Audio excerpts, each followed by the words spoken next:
हे दोस्तों, कैसे हैं आप लोग। अगर आपको class 10 chapter number 5 arithmetic progression के कॉन्सेप्ट्स में कोई भी डाउट है तो ये वीडियो आपके लिए एक वन स्टॉप सोल्यूशन होने वाली है, तो इसको लास्ट तक देखना मत भूलना। पर वीडियो शुरू करने से पहले एक छोटी सी अपील, अगर आपको वीडियोस अच्छे लग रहे हैं प्लीज़ इस चैनल को सब्सक्राइब करना मत भूलना। और अगर आप ऑफलाइन कोचिंग के लिए परेशान हो रहे हैं भोपाल में, तो आप डिस्क्रिप्शन को चेक कर सकते हैं। तो हम क्लास शुरू कर रहे हैं। एपी अरिथमेटिक प्रोग्रेशन जो होता है ना, AP is a list of numbers in which each term is obtained by adding a fixed number to the preceding term। मतलब जब भी हम किसी हर टर्म में एक फिक्स नंबर ऐड करके नेक्स्ट टर्म को ऑब्टेन करते हैं और जो हमको लिस्ट ऑफ नंबर्स मिलता है उसको बोलते हैं AP। देखो, इसमें मैंने 2 में 2 को ऐड किया है तो मुझे 4 मिला, फिर मैंने 4 में 2 को ऐड किया है तो मुझे 6 मिला, फिर 6 में 2 को ऐड कर रहा हूँ तो मुझे 8 मिल रहा है। तो ये जो लिस्ट ऑफ नंबर्स मुझे मिला ये एक अरिथमेटिक प्रोग्रेशन है। ये जो फिक्स नंबर जिसको हम सब में ऐड करते हैं उसको बोलते हैं common difference of the AP।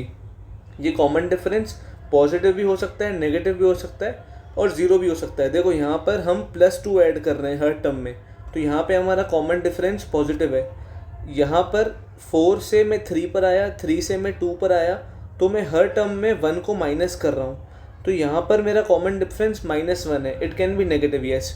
Next 1 1 1 1, यहाँ पे हम हर टर्म में 0 को ऐड कर रहे हैं। 1 + 1 1 + 0 is 1, then 1 + 0 is 1, then 1 + 0 is 1। तो हमारा जो कॉमन डिफरेंस है वो पॉजिटिव भी हो सकता है, पहले एग्जांपल में चेक किया, वो नेगेटिव भी हो सकता है सेकंड एग्जांपल में चेक किया, और वो 0 भी हो सकता है, ये हमने थर्ड एग्जांपल में चेक किया। पर वो नंबर फिक्स होना चाहिए, नंबर चेंज नहीं होना चाहिए। ऐसे ही हम जनरल फॉर्म बनाते हैं AP का, जिसमें हमारा फर्स्ट टर्म जो होता है उसको हम A लिखते हैं और उसमें हम कॉमन डिफरेंस जिसको हम D के ज़रिए लिखते हैं, हर टर्म में हम D को ऐड करते हैं। तो मैंने फर्स्ट टर्म में D को ऐड किया, मुझे सेकंड टर्म मिला A + D। मैंने सेकंड टर्म में फिर से D को ऐड किया तो D 2 हो गए, मुझे मिला A + 2D। मैंने थर्ड टर्म में फिर से A को ऐड किया, मुझे मिला A + 3D। अब AP 2 टाइप का होते हैं, एक होते हैं फाइनाइट, एक होते हैं इनफाइनाइट। जिन APs में फिक्स नंबर ऑफ टर्म्स होते हैं, जैसे लास्ट टर्म मेरा 12 है, उनको बोलते हैं फाइनाइट टर्म्स। पर जो AP हमारे पास ऐसे डॉट डॉट करके दिए हुए रहते हैं, मतलब जिसमें कभी और टर्म्स भी आ सकते हैं अप टू इनफाइनाइट नंबर्स, उनको बोलते हैं infinite AP। AP having infinite number of terms is called infinite AP। Next, जितने भी सारे फॉर्मूलाज हमारे AP चैप्टर में यूज़ होते हैं मैंने सब लाइन से मेंशन किए हैं। सबसे पहला होता है कॉमन डिफरेंस। देखो, कॉमन डिफरेंस कैसे निकलता है। कॉमन डिफरेंस निकलता है second term minus first term, या फिर third term minus second term. मतलब कि अगर मैं सेकंड टर्म में से फर्स्ट टर्म को माइनस करूंगा मुझे कॉमन डिफरेंस मिलेगा, थर्ड में सेकंड को माइनस करूंगा तब भी मुझे कॉमन डिफरेंस मिलेगा।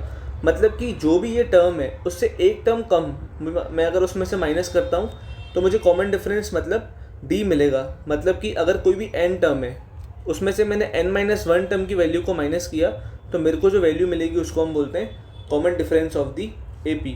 नेक्स्ट होता है nth टर्म ऑफ AP। देखो, हमने पढ़ा था जनरल फॉर्म ऑफ AP होता है A, then A + D, A + 2D, A + 3D। ये मेरा फर्स्ट टर्म है, ये मेरा सेकेंड टर्म है, ये मेरा थर्ड टर्म है, ये मेरा फोर्थ टर्म है। अगर आप एक चीज़ चेक करोगे तो फोर्थ टर्म में D के आगे 3 लिखा हुआ है। मतलब कि अगर मुझे A4 निकालना है तो उसका फॉर्मूला होगा A + 3D।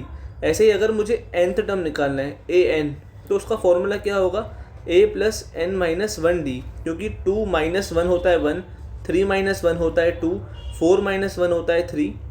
ऐसे ही अगर मुझे कोई nth टर्म निकालना होगा तो वो निकलेगा A + n-1 multiplied by D। Therefore formula of nth term is A + n-1 multiplied by D। हमने 2 टाइप के AP पढ़े थे। पहला AP होता है फाइनाइट AP, दूसरा होता है इनफाइनाइट AP। इनफाइनाइट AP में न्यूमरस मतलब इनफाइनाइट नंबर ऑफ टर्म्स होते हैं, तो इसमें हम nth टर्म निकालते हैं। पर फाइनाइट टर्म्स जो फाइनाइट AP होती है उसमें जो लास्ट टर्म होता है ना, उसको निकालने का भी सेम फार्मूला होता है A + n-1D। मतलब उसमें एक फिक्स नंबर ऑफ टर्म्स हैं, जैसे AP है जिसमें सिर्फ 12 टर्म्स हैं और मेरे को लास्ट टर्म निकालना है, तो लास्ट टर्म का फॉर्मूला होगा A + 12 - 1D which is 11D। तो अगर मेरे को 12 टर्म्स दिए हुए हैं तो बात अलग है, पर अगर क्वेश्चन कहता है कि there are n number of terms in a finite AP, तो लास्ट टर्म का फॉर्मूला क्या होगा। तो कुछ नहीं, लास्ट टर्म का फॉर्मूला जो होता है वो nth टर्म के इक्वल ही होता है। नेक्स्ट जो हम इसमें चीज़ पढ़ते हैं वो है सम ऑफ n टर्म्स। देखो, सम ऑफ n टर्म्स का मतलब होता है कि जैसे मैंने लिख दिया सम ऑफ 4 टर्म्स मेरे को चाहिए, किसी भी AP में 4 टर्म्स तक का सम, जैसे इस AP की अगर मैं पहले 4 टर्म्स का सम निकालता हूँ मुझे मिलेगा 2 + 4 6, 6 + 6 12 और 12 + 8 20। तो अभी तो जैसे 4 टर्म्स का एकदम से निकालना ईजी है, पर अगर यही एपी बहुत बड़ी सी एपी होती है और क्वेश्चन बोलता है सम ऑफ फर्स्ट 20 टर्म्स, तो ये कैसे निकलता है? उसके लिए हमको फॉर्मूला यूज़ करना पड़ता है। सम ऑफ n टर्म्स का फॉर्मूला होता है Sn = n/2 multiplied by 2a + n-1d। ये फॉर्मूला है, इसको याद करना पड़ेगा। इसी फॉर्मूले से एक और फॉर्मूला बनता है, देखो Sn = n/2। इस 2a को मैं लिख रहा हूँ a + a प्लस में n-1d। अब ये a + n-1d मैंने पढ़ा था nth टर्म का फॉर्मूला होता है। nth टर्म मतलब an, तो इसकी जगह पर मैंने an लिख दिया, तो मुझे Sn का फॉर्मूला मिला n/2 a + an। तो सम ऑफ n टर्म्स के दो फॉर्मूले होते हैं। अगर मेरे को फर्स्ट टर्म और कॉमन डिफरेंस दिया हुआ है तो मैं ये फॉर्मूला यूज़ करता हूँ। अगर मेरे को फर्स्ट टर्म और nth टर्म दिया हुआ है तो फिर मैं ये वाला फॉर्मूला यूज़ करता हूँ। नेक्स्ट, अगर मुझे कभी nth टर्म निकालना हो और मेरे पास सिर्फ सम दिया हुआ हो तो कैसे निकलता है? देखो, अगर मेरे को इसमें थर्ड टर्म निकालना है, ठीक है, a3, वो निकलेगा s4 - s3। मतलब अगर मैंने पहले के 4 टर्म्स का सम किया, उसमें से मैंने पहले के 3 टर्म्स का सम माइनस कर दिया, तो सीधी सी बात है मेरे को फोर्थ टर्म मिलेगा। तो इसलिए nth टर्म का दूसरा फॉर्मूला होता है sum of n terms minus sum of n-1 terms. मतलब कि जैसे मेरे को फोर्थ टर्म चाहिए तो मैं पहले 4 टर्म्स का सम निकालूंगा, उसमें से माइनस करूंगा पहले 3 टर्म्स का सम। मतलब कि a4 = s4 - s3, an = sn - n-1। क्योंकि मुझे अगर n टर्म चाहिए, nth टर्म चाहिए, तो वो कैसे आएगा? मैं पहले n टर्म्स का सम करूँगा और उसके एक टर्म जस्ट पहले तक का सम निकाल के माइनस कर दूंगा, तो मेरे को nth टर्म मिल जाएगा। इसलिए टर्म n = sn - n-1। उसके बाद एक नेक्स्ट फॉर्मूला हमारे एनसीईआरटी में क्वेश्चन है, sum of first n positive integers.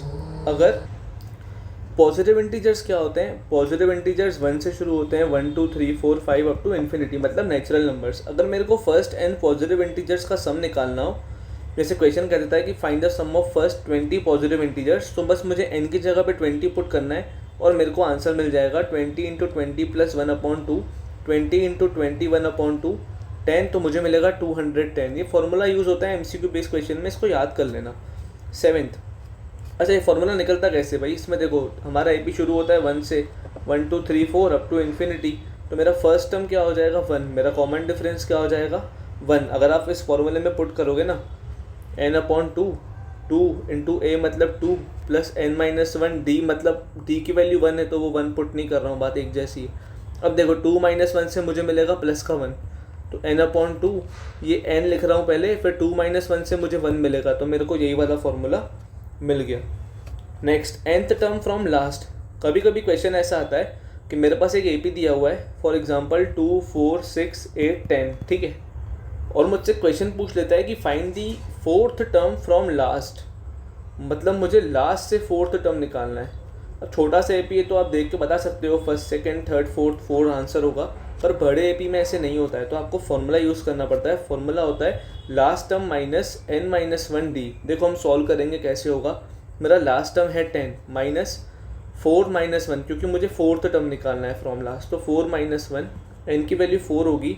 और कॉमन डिफरेंस देखो 4 - 2 = 2, 6 - 4 = 2, तो कॉमन डिफरेंस मेरे को 2 दिया हुआ है। 10 - 4 - 1 3 × 2, 10 - 6 मतलब 4। देखो मेरे को 4 मिल गया ना। मतलब कि जब भी मुझे nth टर्म फ्रॉम लास्ट निकालना होगा तो मेरा फॉर्मूला यूज़ होगा L - n-1d।